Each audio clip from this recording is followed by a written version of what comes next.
నమస్తే. 8 మాసాల క్రితం వైఎస్ఆర్ కాంగ్రెస్ పార్టీని ఓడించి కూటమి ప్రభుత్వాన్ని అధికారంలోకి తీసుకొచ్చారు. ఎందుకు తీసుకొచ్చారు?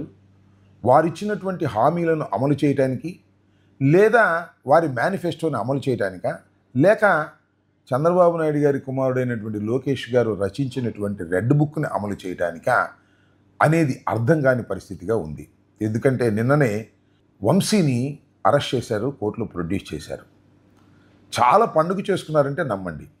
ఎప్పటి నుంచో రెడ్ బుక్లో మొదటి పేజీలో లోకేష్ గారు రాసిన మొదటి పేరు వంశీ. ఆ వంశీని అరెస్ట్ చేయడం కోసం చాలా కుట్రలు కుతంత్రాలు కేసులు పెట్టారు. కానీ చట్టాన్ని ఆశ్రయించడం, న్యాయస్థానాన్ని ఆశ్రయించడంలో వంశీ మిస్ అవుతూ వచ్చాడు. కానీ హఠాత్తుగా కేసు రిజిస్టర్ చేశారు. ఇమీడియట్గా వెళ్ళి పట్టేసుకున్నారు, తీసుకొచ్చారు, కోర్టులో ప్రొడ్యూస్ చేశారు. మొత్తానికి శాంతించారు.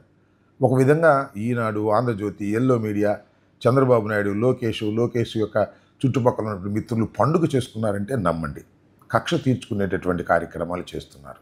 అంటే కక్ష తీర్చుకోవటానికి ఎక్కువ సమయాన్ని ఈ ప్రభుత్వం వాడుకుంటుందనేటువంటి ఒక దుష్ప్రచారం జరిగేటటువంటి పరిస్థితి ఏర్పడింది. దీన్ని దయచేసి గమనించాలని కూడా ఈ సందర్భంగా నేను మనవి చేస్తున్నా. నిన్న మేము డీజీపీ గారి దగ్గరికి వెళ్ళాము 2 విషయాలను రిప్రజెంట్ చేయడానికి. ఒకటి అబ్బాయి చౌదరి గారిది, రెండవది వంశీ గారిది. ఈ రెండింటిని రిప్రజెంట్ చేయడానికి వెళ్తే మాకు సమయం ఇచ్చారు, కానీ రిప్రజెంటేషన్ మాత్రం తీసుకోకుండా అవమానపరిచారు.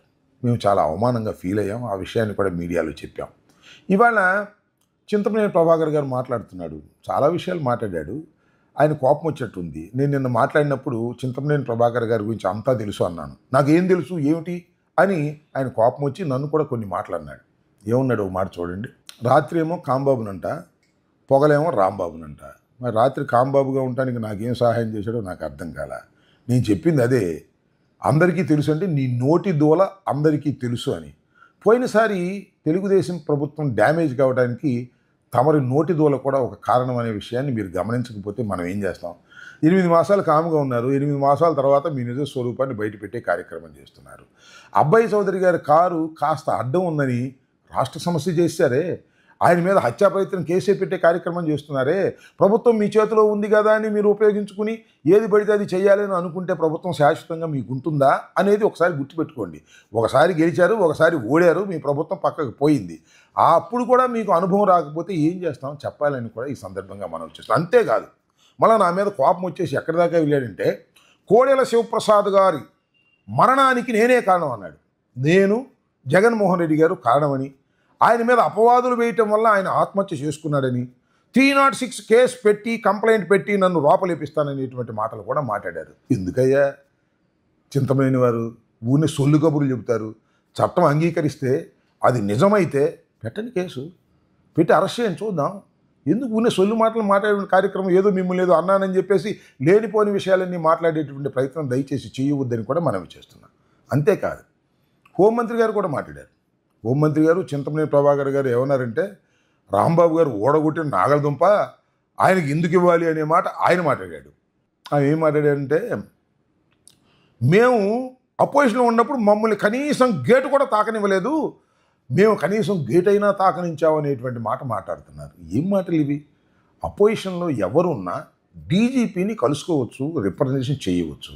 దాని మీద యాక్షన్ తీసుకుంటారా లేదా, that is a different matter. ఇవాళ మేము అపోజిషన్లో ఉండి 2 రిప్రజెంటేషన్లు తీసుకువెళ్ళి మేము డీజీపీ గారికి ఇచ్చేటటువంటి ప్రయత్నం చేస్తే డీజీపీ గారు టైం ఇచ్చారు. మేము వెళ్ళాం, వెళ్ళిన తర్వాత వెళ్ళిపోయారు.